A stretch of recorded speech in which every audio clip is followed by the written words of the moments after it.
ఓం మహాగణాధిపతయే నమః. ఓం గురుభ్యో నమః. ఓం శ్రీమాత్రే నమః.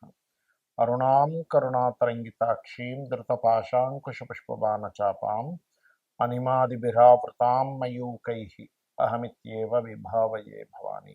శ్రీమాత్రే నమః. ప్రేక్షకులకి లలితాంబిక అమ్మవారి యొక్క అనుగ్రహం పరిపూర్ణంగా కలగాలని స్ఫూర్తి కోరుకుంటూ మనం ఈరోజు శుక్రుడి యొక్క మార్పు 9వ తేదీ అక్టోబర్ నుంచి నవంబర్ 2వ తేదీ వరకు శుక్రుడు నీచ స్థానంలో ఉంటున్నాడు, గుర్తుపెట్టుకోండి. దాని తర్వాత నీచ గ్రహమైనటువంటి రవితో కలిసి ఉంటున్నాడు. దానివలన రవికి నీచభంగ రాజయోగం ఇస్తున్నాడు, కానీ శుక్రుడు నీచంలో ఉంటున్నాడు. అయితే ఈ రెండు రాసుల్లో, ఎందుకంటే ఇక్కడ 2వ తేదీ వరకు ఉంటే దాని తర్వాత ఒక 25 రోజులు తులారాశిలో ఉంటాడు. ఈ రెండు రాసుల్లో శుక్రుడు నీచంలోని నీచపడ్డ గ్రహంతో కలిసి ఉన్నందుకు ఎటువంటి ఫలితాలు వస్తాయి అనే విషయాలు ఇప్పుడు మనం తెలుసుకుందాం. అయితే ఈ యొక్క విషయాలు చెప్తుంది నేనైనప్పటికీ కూడా చెప్పిస్తుంది సాక్షాత్ లలిత అమ్మవారిగా భావిస్తూ ఒక్కొక్క లగ్నం లేదా ఒక్కొక్క రాశి గురించి తెలుసు. తులవారికి కనుక చూసుకున్నట్లయితే ఇక్కడ 12వ స్థానంలో, అంటే ఇన్వెస్ట్మెంట్ స్థానంలో గృహానికి కారకుడైనటువంటి శుక్రుడు, ఆ యొక్క శుక్రుడు కూడా లగ్న అష్టమాధిపతి. అష్టమ స్థానం అంటే తన రీసెర్చెస్ చేయడం లాంటిది.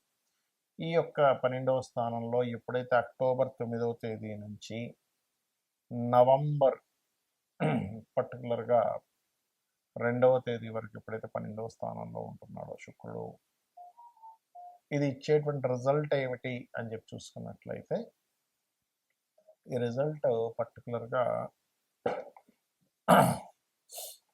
మీరు ఏదైనా ప్రాపర్టీ తీసుకునేటప్పుడు, ప్రధానంగా ప్రాపర్టీ, ముఖ్యంగా గృహము లేదా వాహనము లేదా ఆభరణాలు, ఇవి తీసుకునేటప్పుడు 9 అక్టోబర్ నుంచి నవంబర్ 2వ తేదీ వరకు కాస్త జాగ్రత్తగా చూసుకొని ఇన్వెస్ట్మెంట్స్ చేయాలి.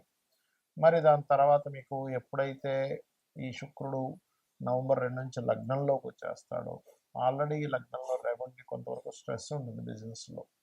శుక్రుడు వచ్చినప్పటి నుంచి శుక్రుడికి నీచభంగ రాజయోగాన్ని ఇస్తున్నాడు కాబట్టి మీరు కనుక ఆ సమయం నుంచి చూసినట్లయితే బిజినెస్ పరంగా ఇంప్రూవ్మెంట్స్ అనేవి పెరుగుతాయి. చెప్పాలంటే మంచి ఇంప్రూవ్మెంట్స్ అనేవి పెరుగుతాయి, అందులో ఎటువంటి సందేహం లేదు. కాకపోతే మరింత బాగా ఇంప్రూవ్మెంట్స్ మీకు రావాలంటే నవగ్రహాలలో కేతువు శుక్ర గ్రహాల దగ్గర దీపారాధన చేయండి.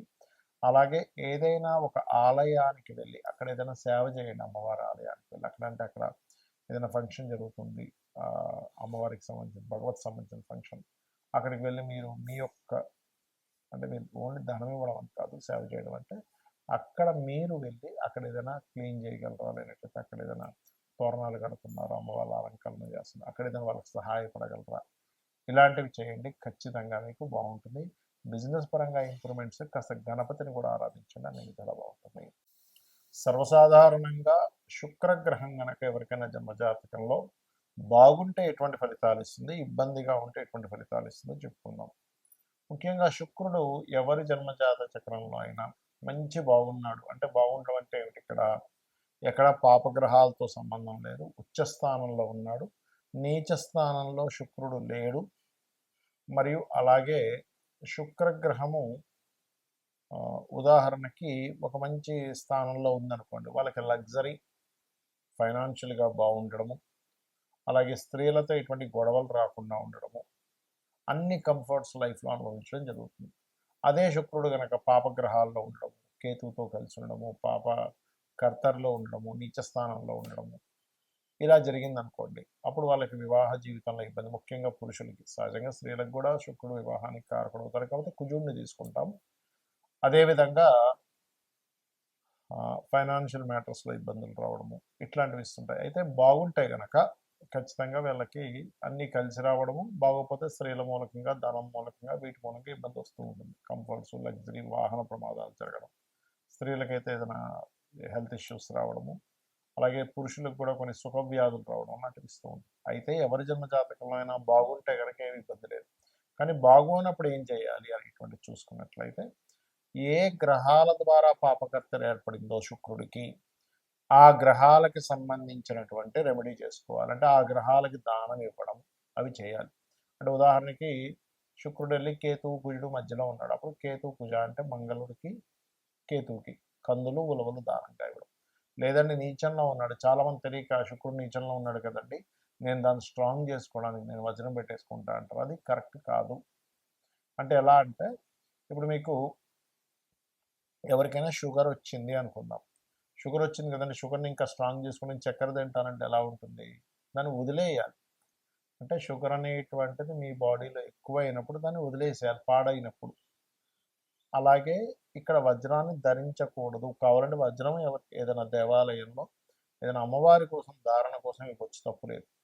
కానీ అయితే శుక్రుడు పాడైనప్పుడు ప్రధానంగా మీరు బొబ్బర్లు అంటారు, బొబ్బర్లు దానంగా ఇవ్వడం, ఎక్కువగా గోసేవ చేయడము, శ్రీమాత్రే నమః అనే మంత్రం చేసుకుని మీరు ఎక్కువగా చేస్తుంటారు. అప్పుడు ఏమవుద్దంటే మీ యొక్క జన్మజాతకంలో స్త్రీ శాపం ఉంది. చాలామంది చూడండి స్త్రీ మూలకంగానే ఇబ్బంది అయిందంటారు. అంటే ఒక వివాహం చేసుకున్నాక అమ్మాయి కేసులు పెట్టేసి గందరగోళాలు చేసేస్తుంటారు.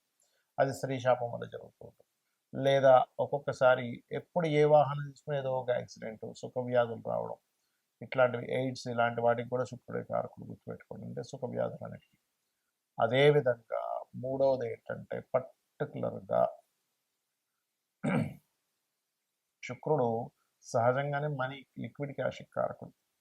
ఎవరైతే లలితాసహస్రనామాల్లో ఓం సంపత్కరీ సమారూఢ సింధుర వ్రజసేవితాయే నమః అనే మంత్రం, లేదా ఓం ధర్మాధ్యక్ష ధనాధ్యక్ష ధనధాన్య వివర్ధిని నమః అనే మంత్రం చేసుకోవడం ఖచ్చితంగా శుక్రుడి యొక్క బలాన్ని పెంచుతుంది.